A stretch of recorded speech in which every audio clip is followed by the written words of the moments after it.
بسم الله الرحمن الرحيم نحمده ونصلي ونسلم على رسوله الكريم. باب سترة الإمام سترة من خلفه. امام کا سترہ ہے ان لوگوں کے لیے من خلفہ، جو لوگ امام کے پیچھے نماز پڑھ رہے ہیں۔ اس بات پہ سب کو اتفاق ہے کہ جماعت کی نماز میں امام کے لیے سترہ قائم کر لینا کافی ہے، اور قوم کے لیے مستقل الگ سے سترہ قائم کرنے کی ضرورت نہیں رہتی۔ لیکن اختلاف اس چیز میں ہے کہ ائمہ ثلاثہ کہتے ہیں جو امام کا سترہ ہے وہی مقتدیوں کا سترہ ہے، جو سترہ امام کا ہے وہی مقتدیوں کا ہے، جبکہ مالکیہ کہتے ہیں کہ ایک تو وہی کہتے ہیں کہ جو سترہ امام کا ہے وہی مقتدی کا ہے، کہ سترۃ الامام سترۃ المقتدی۔ لیکن دوسرا قول یہ ہے کہ خود امام قوم کے لیے سترہ ہے، اور یہ وجہ بنیادی یہ ہے کہ حدیث کو سمجھنے میں تھوڑی سی تبدیلی ہے، وہ ہم اس کو سمجھیں گے انشاءاللہ، اس سے بات انشاءاللہ واضح ہو جائے گی اور سمجھ میں آ جائے گی۔ اختلافات ثمرہ اختلاف میں بہت سارے ہیں، لیکن وہ ایسے مغلق ہیں، اور دوسرا یہ ہے کہ کوئی ایسے نہیں کہ مستفاض من الحدیث ہیں، حدیث سے براہ راست اخذ کیے گئے ہوں، فقہی ابحاث ہیں، ہم اس میں بہرحال نہیں جائیں گے، بنیادی طور پہ چیز ہمیں سمجھ میں آ رہی ہے اس کو ہم دیکھیں گے۔ وہی قال حدثنا مسدد قال حدثنا عیسی بن یونس قال حدثنا هشام بن الغازي عن عمرو بن شعيب عن أبيه عن جده قال هبتنا مع رسول الله صلی اللہ علیہ وسلم من سنیت اذاخر، ہم نے نبی علیہ الصلوۃ والسلام کے ساتھ پڑاؤ ڈالا۔ حبتنا پڑاؤ ڈالنے کو کہتے ہیں، مع رسول اللہ صلی اللہ علیہ وسلم من سنیت اذاخر۔ سنیہ اذاخر یہ ایک علاقے کا نام ہے جو مکہ اور مدینے کے درمیان ہے، اور مکہ مدینے سے زیادہ قریب ہے، تو سریہ اذاخر ایک جگہ کا نام ہے۔ تو حبتنا مع رسول اللہ صلی اللہ علیہ وسلم من سنیت اذاخر، ہم سنیہ اذاخر کے پاس ہم نے پڑاؤ ڈالا نبی علیہ الصلوۃ والسلام کے ساتھ۔ یہ جگہ نوٹ کرنے کی ہوتی ہیں، اور اللہ اگر موقع دے تو وہاں پر انسان جانے کی کوشش کرے۔ تو سنیہ اذاخر علاقے کا نام ہے، مدینے کے قریب ہے، مدینے سے باہر ہے، اور مکہ کے قریب، مکہ سے کافی دور ہے۔ فحضرت الصلاۃ، تو نماز کا وقت ہو گیا، یعنی فصلی الی جدر، آپ علیہ الصلوۃ والسلام نے، یعنی انہوں نے بتایا کہ میری مراد اس سے یہ ہے کہ فصلی الی جدر، آپ علیہ الصلوۃ والسلام نے ایک جدر کی طرف نماز پڑھی۔ جدر کیا ہوتا ہے؟ جدر کہتے ہیں خاص قسم کی دیوار کو، عام دیوار کو کہتے ہیں جدار، لیکن جدر کہتے ہیں اس دیوار کو جو عموماً کھیت کے اندر بنائی جاتی ہے، اور وہ جو دیوار ہے وہ ایسے ہوتی ہے،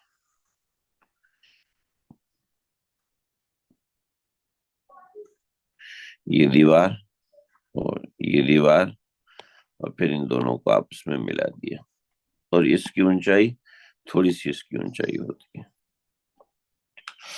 تو فصل الی جدرین، یہ یعنی ایسے جیسے ہماری چھت تک دیوار ہوتی ہے ویسے دیوار نہیں، کہ کھیت کے اندر ایک انڈیپینڈنٹ قسم کی دیوار ہوتی ہے، تو اس دیوار کو جدر کہتے ہیں۔ جانور کو کبھی باندھنے کے لیے ہوتی ہے، یہ کھیت کو دور سے دیکھنے کے لیے ہوتی ہے، اس پہ چڑھ کے کھیت کو دیکھا جاتا ہے۔ تو فصل الی جدرین، آپ علیہ الصلوۃ والسلام نے جدر کی طرف رخ کیا اور نماز پڑھی۔ فاتخذہ قبلۃ، اور اس کو قبلہ رخ متعین کر دیا، اس کو قبلہ بنایا، یعنی قبلے کا رخ بنایا۔ وَنَحْنُ خَلْفَهُ، ہم آپ کے سامنے تھے، پیچھے تھے۔ فجاءت بہمۃ، تو ایک بکری آ گئی، تمر بین یدی، بہما کہتے ہیں بکری کے بچے کو، ٹھیک ہے، ہماری زبان میں تو اس کو لیلا کہتے ہیں، تو یعنی بکری کا چھوٹا بچہ بہما، بہما ہوتا ہے، اور بکری بھیڑ کا چھوٹا بچہ جد، جدی کہتے ہیں۔ فجاءت بہمتن، تو ایک بکری کا بچہ آیا، تمر بین یدی، جو آپ کے آگے سے گزر رہا تھا، ٹھیک۔ فما زال فما زال یدر یدرئها فما زال یدرئها، آپ اس کو گزرنا نہیں چھوڑ رہے تھے۔ دیکھیں یہ جو آپ نے سنیت الزاخر لکھا ہے، یہ زاخر نہیں ہے، سنیت ازاخر ہے، ازاخر زال کے ساتھ ہے، زال کے ساتھ نہیں ہے، اور یہ جگہ آج بھی موجود ہے نہیں، آج مجھے نہیں ملی یہ جگہ سنیت ازاخر کے نام سے۔ اصل میں نکلا ہے ازخر، ازخر جو ہے کسی خاص درخت کا نام ہے، تو یہ اسی کے ساتھ منسوب تھی، تو اس وجہ سے اس کا نام ازاخر پڑ گیا۔ ازخر یعنی اس علاقے کے اندر وہ ازخر کے پودے بہت زیادہ تھے، مجھے ملی نہیں ہے، اور میں نے اس کے حوالے سے کہیں پڑھا بھی نہیں ہے، تو اس لیے میں بتا نہیں سکتا، ہو سکتا ہے موجود ہو۔ اور آج کل اس کو جاننے والے، نقوش کو جاننے والے بہت کم لوگ ہیں۔ ایک بزرگ ہیں شیخ دودہ دامت برکاتہ، دوسرے شیخ الیاس عبدالغنی، تو شیخ دودہ تو مجھے ملاقات ہوئی ہے، لیکن الیاس عبدالغنی صاحب سے میری ملاقات ہوئی ہے، اور حضرت پاکستان کے رہنے والے ہیں لیکن مستقل مقیم مدینہ منورہ میں ہیں۔ حضرت کی تقریباً 5 کتابیں مقامات کے اوپر ہیں، لیکن ظاہری بات ہے وہ کم ہے، بہت کم ہے مقامات کے مقابلے میں۔ وہ مسجد نبوی اور مسجد حرام کے ساتھ ہی منسوب ہیں، مگر اس میں بھی بہت سی چیزیں ہیں جو موجود نہیں ہیں کتابوں میں۔ اسی طریقے سے ہمارے پاکستان کے چند علماء، ان کی کچھ کتابیں ہیں، میں نے ان تک بھی رسائی حاصل کی ہے، اور الحمدللہ ان سے بھی سمجھا ہے چیزوں کو، لیکن سب مکمل ہونا بظاہر نظر نہیں آیا، حتیٰ کہ جب اس طرح کی ابحاث آتی من سنیتی ازاخر یا فلاں مقام فلاں مقام، تو شیخ الاسلام صاحب کا بھی درس میں نے سنا، تو حضرت فرماتے بھی اس کو ایسے ہی گزار دو کیونکہ ہمیں پتہ نہیں ہے۔ پھر مجھے جب ملاقات ہوئی حضرت مولانا ڈاکٹر الیاس عبدالغنی صاحب سے، انہوں نے فرمایا کہ مفتی تقی صاحب، مفتی رفیع صاحب بھی مجھ سے ان چیزوں کی تصدیق چاہ رہے ہوتے ہیں کہ فلاں مقام حدیث میں آیا، وہ کس مقام پر موجود ہے، تو اس میں دلچسپی رکھنی چاہیے اور سمجھنے کی کوشش کرنی چاہیے۔ تو خیر، کہ جس جگہ پہ میرے آقا صلی اللہ علیہ وسلم کے قدم مبارک لگے ہیں، مجھے اس جگہ کی معرفت تو ہو، مجھے اس جگہ کو جاننے کی خواہش تو پیدا ہو۔ تو بہرحال تمر بین یدیہ فما زال یدرکها، آپ صلی اللہ علیہ وسلم نے اس کو آگے سے گزرنے نہیں دے رہے تھے۔ یہ میں اس کو بار بار غلط پڑھوں، یہ یدارکها ہے، وہ یدارکها، یہ لفظ میں غلط پڑھ رہا ہوں بار بار، آپ اس کو صحیح رکھیں۔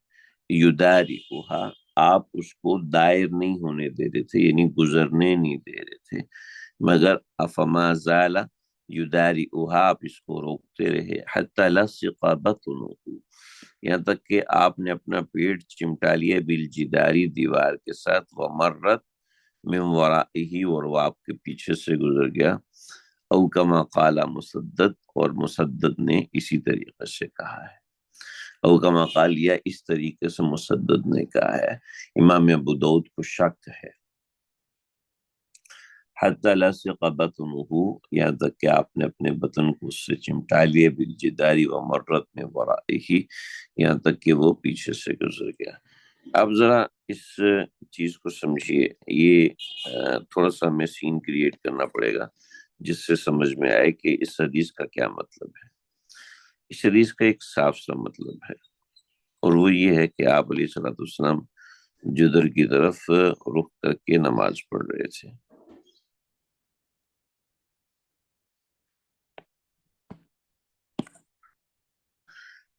ٹھیک، یہ آپ علیہ الصلوۃ والسلام اس کی طرف رخ کر کے نماز پڑھ رہے تھے، اس کی طرف رخ تھا۔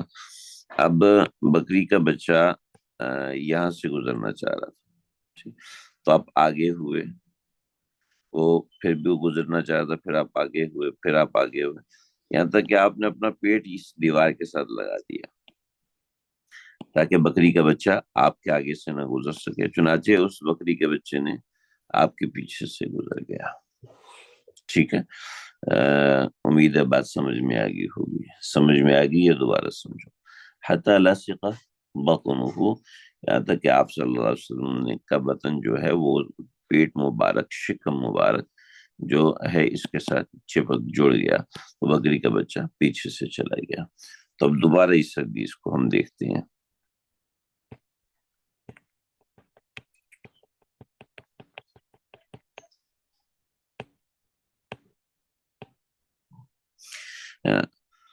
تمر بین یدی، وہ بکری کا بچہ آپ کے آگے سے گزر رہا تھا، ٹھیک ہے، فما زال یدارئها، آپ اس کو گزرنے نہیں دے رہے تھے، حتی لصق بطنہ، یہاں تک کہ آپ نے اپنے پیٹ کو چمٹا لیا، بالجدار، دیوار کے ساتھ، وہ مرت من ورائہ، وہ آپ کے پیچھے سے گزر گیا، او کما قال مسدد، جیسا کہ مسدد نے فرمایا۔ لا الہ، اس کا مطلب یہ ہے کہ محدث امام ابو داؤد نے یہ روایت اور لوگوں سے بھی سنی ہے، لیکن چونکہ اس کا حوالہ نہیں دیا تو اس لیے ہم یہاں پر ذکر نہیں کر رہے، نہ یہاں ذکر کر بھی نہیں سکتے۔ تو مسدد سے جو روایت سنی، فرمایا کہ غالباً میں نے مسدد سے ایسی بات سنی۔ چنانچہ دو باتیں جو ہم نے شروع میں سمجھی تھیں اس کو ہم یہاں پہ اپلائی کرتے ہیں۔ پہلی بات تو یہ ہے کہ سترۃ الامام، امام کا سترہ متعین ہو گیا۔ اب دوسری بات ہے سترۃ الامام سترۃ المقتدی، وہ مقتدی کا سترہ ہے، امام کا سترہ مقتدی کا سترہ ہے۔ چنانچہ امام کے آگے سے آپ نے مرور نہیں کرنے دیا، امام کے پیچھے سے مرور ہو گیا۔ جب امام کے پیچھے سے مرور ہو گیا تو اس کا معنی یہ ہوا کہ امام کے آگے کا سترہ ضروری ہے، اگر امام کے آگے سترہ ہے تو وہ سترہ مقتدی کا شمار کیا جائے گا۔ تو یہ بات یہاں سے واضح ہو رہی ہے۔ اور دوسری بات بھی سمجھ میں آ رہی ہے، جیسے کہ مالکیہ کا دوسرا قول ہے کہ امام جو ہے وہ آگے کھڑا ہے، اس کا سترہ مقتدی کے سترے کے ہونے کے اعتبار سے کافی ہے۔ یہ بات صحیح ہے۔ امام مالک فرماتے ہیں کہ خود امام ہی اپنے نمازیوں کے لیے سترہ ہے، تو یہ بات یہاں سے ثابت بظاہر نہیں ہو رہی ہے۔ امید ہے بات سمجھ میں آگئی ہوگی۔ اگلی روایت دیکھیے، روایت اسی طریقے سے ہے۔ وبه قال حدثنا سليمان بن حرب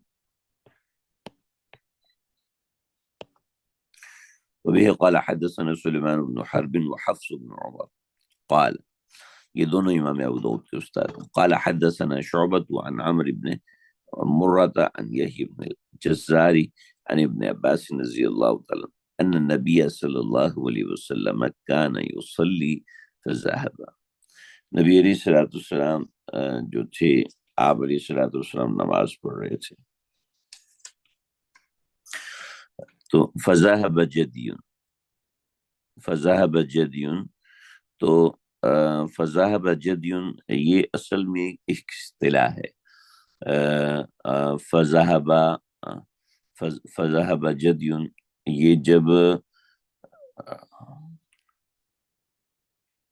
ایسی کسی نکرہ لفظ کے ساتھ ذہبہ کا لفظ آتا ہے، یہ جعلہ کا لفظ آتا ہے، تو اس کا معنی ہوتا ہے کہ ایسا ہونے والا تھا، ٹھیک ہے، ایسا ہونا چاہتا تھا، ایسا ہونے والا تھا، ایسا ہوا چاہتا تھا، یعنی ایسے ہونے لگا تھا۔ تو فذهب جدی یمر بین یدی، فذهب جدی یمر بین یدی، کہ آپ کے آگے سے گزرنے والا تھا. فذهب فذهب جدی، فذهب ایسا ہونے لگا. فذهب کا معنی ہم اگر کریں گے یہاں سے، اصل تو یہ محاورہ عرب ہے، ورنہ ترجمہ ہم کریں گے تو فذهب، بس ایسا ہونے لگا کہ جدیون یمر بین یدی، آپ کے آگے سے ایک بھیڑ کا بچہ گزرنے لگا.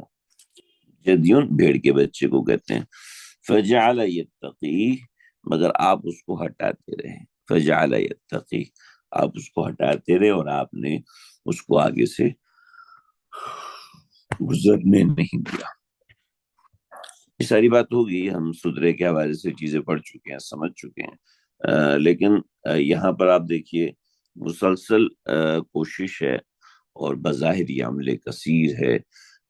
بعض حضرات کے نزدیک ایسا عمل کثیر جس کی وجہ سے نماز میں حرج پیدا ہونے لگے، وہ درست نہیں ہے. مگر ان روایات سے سمجھ میں آ رہا ہے کہ سترے کو کے آگے سے اگر کوئی مرور کرنے لگے تو اس کو شدت کے ساتھ روکنا ہے. چلے جی آگے چلے. باب من قال المرأة لا تقطع الصلاة، جو حضرات اس بات کے قائل ہیں کہ عورت کے سامنے کے گزرنے سے نماز نہیں ٹوٹتی. اس پورے باب میں جو روایت ہے وہ حضرت عائشہ صدیقہ رضی اللہ تعالیٰ عنہا کی روایت ہے. اس روایت کو مختلف طریقوں سے ذکر کیا اور روایات کی مختلف چیزیں جمع کی ہیں. ہمیں اصل میں یہ لگتا ہے کہ روایت وہ ہے جو کہ آگے کا مضمون ہوتا ہے. عند المحدثین روایت وہ ہوتی ہے جو کہ سند حدیث ہوتی ہے. جیسے یہاں پر وبه قال حدثنا مسلم بن ابراہیم قال حدثنا شعبۃ عن سعد بن ابراہیم عن عروۃ عن عائشہ. محدثین کے نزدیک روایت اس چیز کا نام ہے. جب روایت اس چیز کا نام ہے تو محدثین انہی چیزوں کا زیادہ دھیان کرتے ہیں، انہی چیزوں کے اوپر زیادہ بحث کرتے ہیں. جبکہ ہم دونوں مضمونوں پر بحث کرنے کی کوشش کرتے ہیں، سمجھنا چاہتے ہیں کہ یہ مضمون کیا ہے اور کیسے. میں یہاں پر جو بات ذکر کروں اس کی بنیادی وجہ نیچے جو قال ابو داؤد آپ کو لکھا ہوا نظر آ رہا ہے، تو بنیادی وجہ یہ ہے، یہ قال ابو داؤد ہے. اس کو تھوڑا سا میں چھوٹا کروں گا تاکہ آپ حضرات کو روایت دیکھنے میں آسانی ہو. جو ساری کی ساری بات ہم نے نقل کی ہے وہ ساری کی ساری بات آپ کو سمجھ میں ہے. اب یہ قال حدثنا مسلم بن ابراہیم قال حدثنا شعبۃ عن سعد بن ابراہیم عن عروۃ عن عائشہ صدیقہ رضی اللہ تعالی قالت كنت بین النبی صلی اللہ علیہ وسلم و بین القبلہ. نبی علیہ الصلوۃ والسلام نماز پڑھ رہے ہوتے تھے، میں آپ اور قبلے کے درمیان ہوتی تھی. حجرہ مبارک، اور حجرہ مبارک یہ ہے، اور پھر حجرے کی یہ قبلہ رخ ہے، یہ قبلہ رخ ہے. تو چونکہ حجرے میں تنگی ہوا کرتی تھی. اب یہ حجرہ مسجد نبوی کے اس طرف تھا،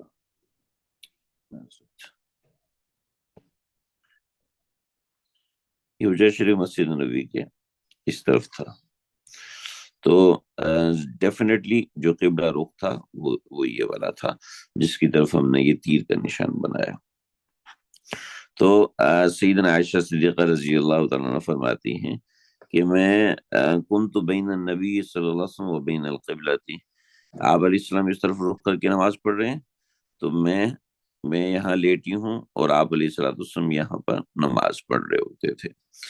تو کنت بین النبی و بین القبلہ تھی، میں اللہ کے نبی کے درمیان اور قبلے کے درمیان ہوتی تھی. ٹھیک.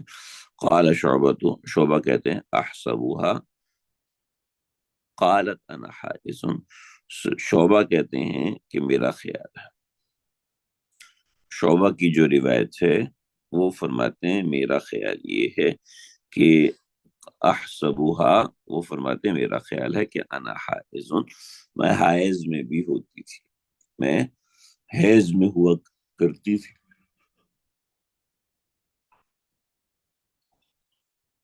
میں حیض میں ہوا کرتی تھی اس وقت کی یہ بات ہے۔ اب دیکھیے تھوڑا سا توجہ کیجیے، روایت کا معنی یہ ہے کہ عورت سامنے ہے اور اس کی وجہ سے نماز کا خشوع و خضوع منقطع نہیں ہوتا، جبکہ پچھلے کچھ دنوں میں ہم نے روایتیں پڑھی ہیں کہ جو چیز نماز کو توڑ دیتی ہے وہ کیا ہے؟ وہ یہ ہے کہ المرأۃ والحمار والکلب الاسود،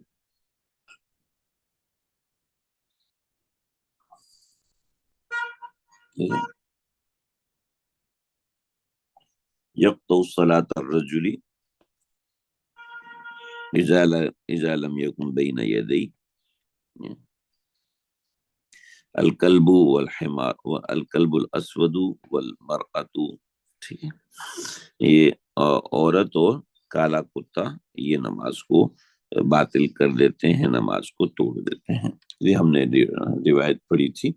اور پھر یقطع الصلاۃ المرأۃ الحائض والکلب، ٹھیک ہے، ٹھیک ہے، پھر اس کے ساتھ فإنه يقطع صلاته الکلب والخنزیر واليہود والمجوس، اس طرح کے اضافے ہم نے پڑھے تھے۔ اس کی بنیادی وجہ بھی ہم نے پڑھی تھی کہ عورت جب سامنے ہوگی تو ظاہر بات ہے خشوع خضوع میں فرق آنے کا قوی امکان ہے، تو اس وجہ سے اس کا ذکر کیا۔ اب ذرا دیکھیے جی، اب اس سند کو دیکھیے، تو ان روایت کے رد کے اندر یہ باب قائم کیا ہے کہ بعض حضرات کا یہ کہنا ہے کہ عورت کے گزرنے سے نماز پہ کوئی اثر نہیں پڑتا۔ وجہ اس کی ہے کہ حضرت عائشہ آگے لیٹی ہوتی تھی، جب لیٹنے سے نماز پہ کوئی اثر نہیں پڑ رہا تو گزرنے سے کیا نماز پہ اثر پڑے گا؟ بس تو حضرات اکابر نے اس کا جواب دیا، حضرت عائشہ چونکہ بیوی تھی تو بیوی کے معاملات اور ہوتے ہیں، پھر یہ معاملہ خاص نبی علیہ الصلوۃ والسلام کے ساتھ ہے، لہٰذا ان حدیث سے تناقض نہیں آ رہا، جب تناقض نہیں آ رہا تو پھر بات ختم، ٹھیک ہے۔ اچھا جی، جو لفظ ہے نا انا حائز، اس انا حائز کے اوپر یہ ساری بحث ہے۔ شعبہ نے کہا ہے کہ انا حائز کے الفاظ موجود ہیں، ٹھیک ہے جی، شعبہ نے کہا ہے کہ انا حائز کے حدثنا شعبہ، ٹھیک ہے، مسلم بن ابراہیم قال حدثنا شعبہ عن سعد بن ابراہیم عن عروہ عن عائشہ، ٹھیک ہے، تو شعبہ جو روایت نقل کرتے ہیں وہ روایت نقل کرتے ہیں سعد بن ابراہیم سے، ٹھیک ہے جی۔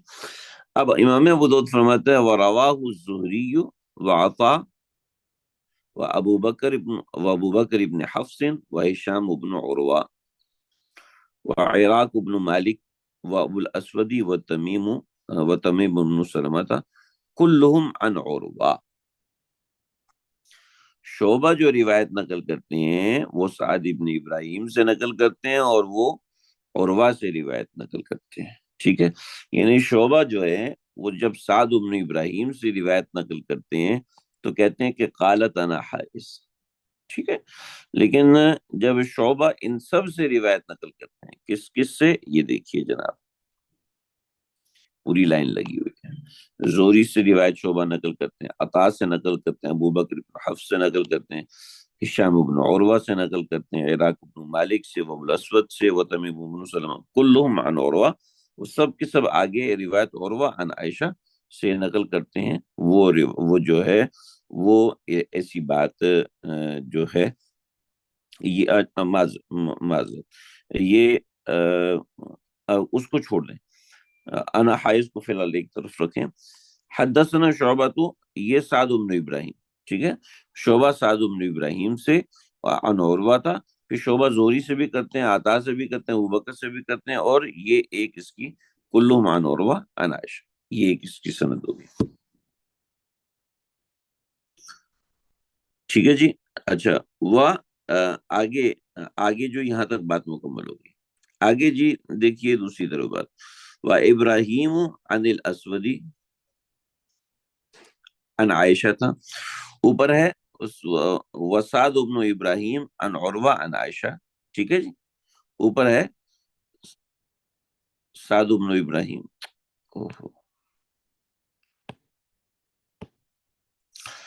شعبہ سعد بن ابراہیم ان عروۃ عن عائشہ تھا، یہ روایت ہے، ٹھیک ہے جی۔ تو کہتے ہیں وہ ابراہیم، اس سے بھی نقل کرتے ہیں عن الاسود عن عائشہ تھا۔ ایک اور روایت کیا ہے ابراہیم سے، وہ اسود سے، وہ عائشہ سے، یہ دوسری روایت ہوگی جی، ٹھیک ہے۔ آگے ایک تیسری روایت ہے، وہ ابو الضحیٰ عن مسروق عن عائشہ تھا، یہ ایک تیسری سند ہے جو اوپر کی سندات سے بالکل ہٹ کر ہے۔ وہ ابو الضحیٰ عن مسروق عن عائشہ تھا، یہ تیسری سند ہے جی۔ اس کے بعد آگے ایک اور چوتھی سند ہے، والقاسم ابن محمد و ابو سلمۃ عن عائشہ تھا۔ پہلے بات ہو رہی تھی شعبہ کے استادوں میں، اب حضرت عائشہ سے نقل کرنے والے جو لوگ ہیں ان کی بات ہو رہی ہے، یہ چوتھی سند۔ وقاسم ابن محمد و ابو سلمۃ عن عائشہ تھا، یہ سند میں چوتھا قسم کے بندے ہیں۔ تو یہ چار قسم کے اسناد سامنے آ گئی۔ اب یہ چار قسم کی جو اسناد ہیں یہ سب کہتے ہیں لم یذکروا انا حائز، یہ سب ان میں سے کسی نے ذکر نہیں کیا کہ انا حائز، ٹھیک ہے۔ صرف شعبہ جو سعد ابن ابراہیم سے، اور پھر وہ عروہ سے، پھر وہ سیدنا عائشہ صدیقہ سے جو روایت نقل کرتے ہیں جو سب سے اوپر ہم نے پڑھی ہے، تو صرف اس کے اندر شعبہ کا جو گمان ہے احسبها انا حائز، یہ ہے۔ چنانچہ سندات میں جو اختلاف ہے اس کو یہاں پر سمجھایا گیا، بہت ہی آسان اور احسن انداز میں سمجھایا گیا جس سے چیز سمجھ میں آ رہی ہے۔ بات سمجھ میں آ گئی ہے، آگے بڑھتے ہیں جی ہم لوگ۔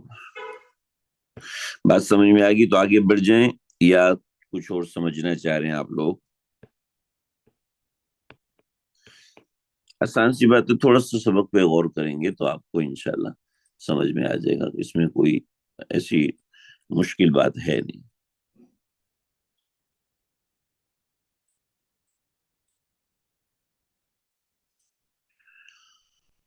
لا الہ الا اللہ استغفر اللہ ولا اتوب۔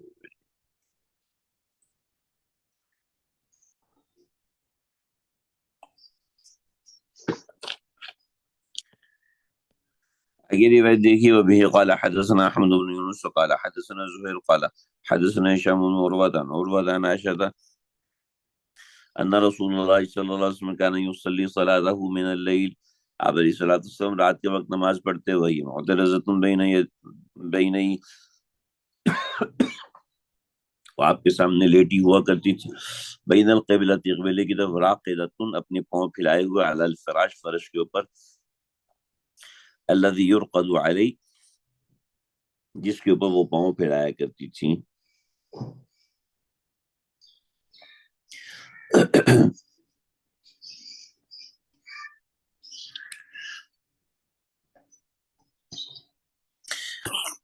الذی یرقد علیہ، جس کے اوپر وہ پاؤں پھیلایا کرتی تھی، حتی اذا ارادہ، یہاں تک کہ جب آپ ارادہ کرتے ہیں یوترا، وطر پڑھنے کا ارادہ فرماتے تو ایقظہا فاوترت، آپ کو جگا دیتے تھے تو آپ وطر پڑھ لیا کرتی تھی۔ اس سے سمجھ میں ایک بات مزید آ رہی ہے کہ آپ علیہ الصلوۃ والسلام اور حضرت عائشہ رات کے آخری پہر میں وطر پڑھا کرتے تھے، یہ سب سے بہتر ہے۔ اگرچہ گنجائش ہے رات سونے سے پہلے وطر پڑھ لیے جائیں یا عشاء کی نماز کے ساتھ ہی وطر پڑھ لیے جائیں۔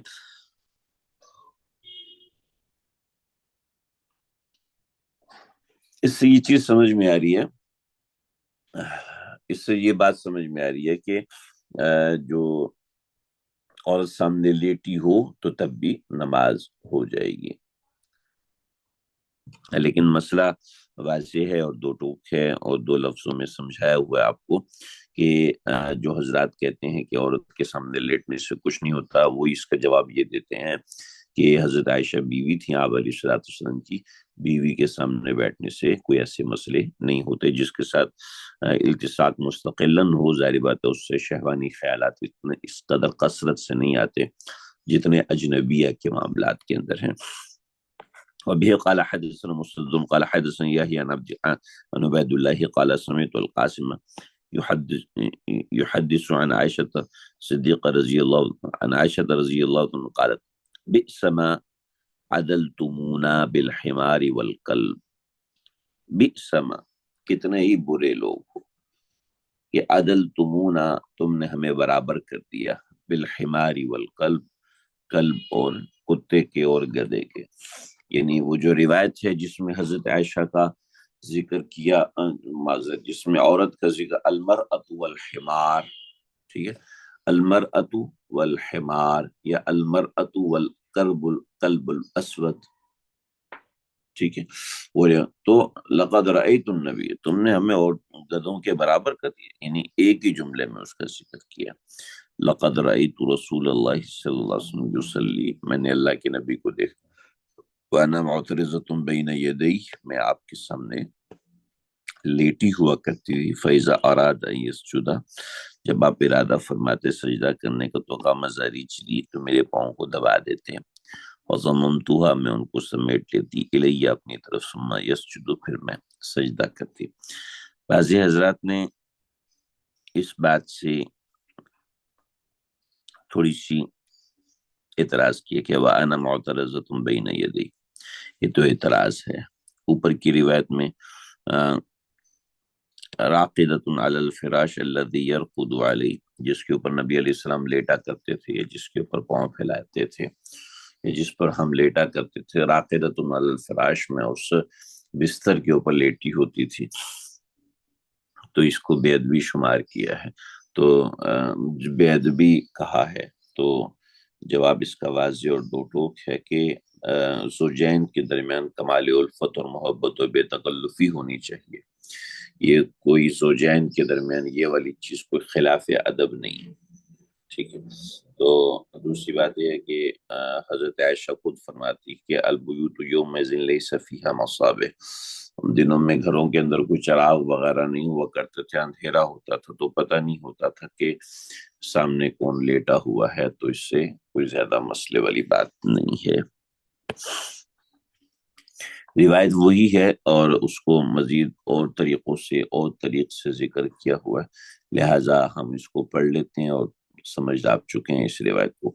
وبه قال حدثنا عاصم بن نضر قال حدثنا معتمر قال حدثنا عبید اللہ عن ابی النضر عن ابی سلمة بن عبد الرحمن عن عائشة الصدیقہ رضی اللہ عن عائشة رضی اللہ تعالی عنہا انہا قالت کنت اکون نائمۃ ورجلایا بین یدی، میرے پاؤں آپ کے سامنے ہوتے تھے۔ روایت میں تھوڑا سا مزید سمجھا دیا، ورجلایا بین یدی رسول اللہ صلی اللہ علیہ وسلم، میرے اللہ کے نبی کے سامنے میرے پاؤں ہوتے تھے، وہ یصلی من اللیل، رات کے وقت نماز پڑھتے تھے، فاذا اراد ان یسجد، جب آپ ارادہ کرتے سجدے کا تو فضرب یدی، تو میرے پاؤں کو تھپ تھپا دیتے، فقبضتها، میں پاؤں کو سمیٹ لیتی، فسجد، آپ اس کے اوپر سجدہ کر لیتے۔ وبه قال حدثنا عثمان بن شیبہ قال حدثنا محمد بن بشر، یہ ایک سند ہے، اس سند کے اندر مجھے کوئی وجہ سمجھ میں نہیں آئی کہ قال ابو داؤد یہاں لکھنے کی کیا ضرورت تھی۔ قال ابو داؤد کی مجھے بسائر یہاں پہ سمجھ میں نہیں آئی ہے، لہٰذا میں فی الحال اس کے اوپر بحث نہیں کروں گا، کیونکہ میں سمجھ نہیں سکا ہوں کہ قال ابو داؤد یہاں پر کیوں کہا۔ ایک دو کتابیں دیکھی جس سے مجھے سمجھ میں نہیں آیا، تو انشاءاللہ میں اس کو دیکھوں گا۔ قال ابو داؤد وحدثنا القعنبی قال حدثنا عبد العزیز یعنی ابن محمد وہذا لفظہ محمد بن عمر، اب اس کے اندر کوئی اور ملتقط سندین ہے نہیں، تو پھر یہاں پر محمد بن عمر کے لیے ھذا لفظہ عن محمد بن عمر، یہ جو الفاظ ہیں محمد بن عمر کے، یہ اس کی کوئی بات سمجھ میں آئی نہیں ہے۔ پھر زیادہ عثمان جو کہا، تو زیادہ عثمان کا کیا مطلب ہے، جبکہ محمد بن عمر نے بھی روایت نقل کی ہے، البتہ قعنبی سے جو روایت ہے وہ اور ہے، محمد عثمان بن ابی شیبہ سے جو روایت ہے وہ اور ہے، لیکن دونوں ملتقط سندین کے ساتھ ہیں، تھوڑا سا فرق ہے۔ پھر قال ابو داؤد درمیان میں کیوں آئی ہے، تھوڑا سا کنفیوز ہے۔ اچھا نہیں، میرے آپ کے نسخے میں نہیں، لیکن میرے پاس ایک نسخہ جو میرے سامنے جو چھوٹا نسخہ ہے، مکتبۃ البشریٰ کے نسخے میں نے نہیں دیکھا، جو میرے پاس جو چھوٹا نسخہ ہے اس چھوٹے نسخے میں بھی یہ قال ابو داؤد لکھا ہوا ہے سند کے اندر. خیر ٹھیک ہے، میں اسی لیے عرض کیا کہ میں نے اس کو زیادہ دیکھ نہیں سکا ہوں، تو اس کے اوپر میں زیادہ بات نہیں کروں گا، انشاءاللہ کل اس کے اوپر عرض کر دوں گا جو سمجھ میں آئے. عن ابی سلمۃ عن عائشۃ انہا قالت کنت انام وانا معترض، میں سوئی ہوتی تھی وانا معترضۃ بین انا معترضۃ فی قبلۃ رسول اللہ صلی اللہ علیہ وسلم، اور آپ کے قبلے کے سامنے میں لیٹی ہوا کرتی تھی. فیصلی رسول اللہ صلی اللہ علیہ وسلم وانا امامہ، آپ نماز پڑھتے تھے اور میں آپ کے آگے ہوتی تھی. اذا اراد ان یوتر، جب آپ وطر کا ارادہ فرماتے تو تو تو تو, تو تنہا، تو آپ مجھے ارشاد فرماتے کہ آگے سے ہٹ جاؤ، آگے سے ہٹ جاؤ. زیادہ عثمان، ایک روایت قانبی کی ہے، ایک روایت قانبی کی ہے، اور ایک روایت عثمان ابن ابی شیبہ کی ہے. تو عثمان ابن ابی شیبہ جو ہے وہ فرماتے تھے زیادہ عثمان غمزنی، آپ میرے پاؤں کو دبا دیتے. ثم اتفقا، پھر دونوں متفق ہو گئے اس بات کے اوپر کہ فقال تنہا، آپ فرماتے کہ آگے سے ہٹ جاؤ. تو اس سے سمجھ میں آتا ہے کہ اس کے بعد اب آگے سے ہٹ جاتی تھی اور آپ اپنا وضو کر کے وتر کی نماز ادا کیا کرتی تھی.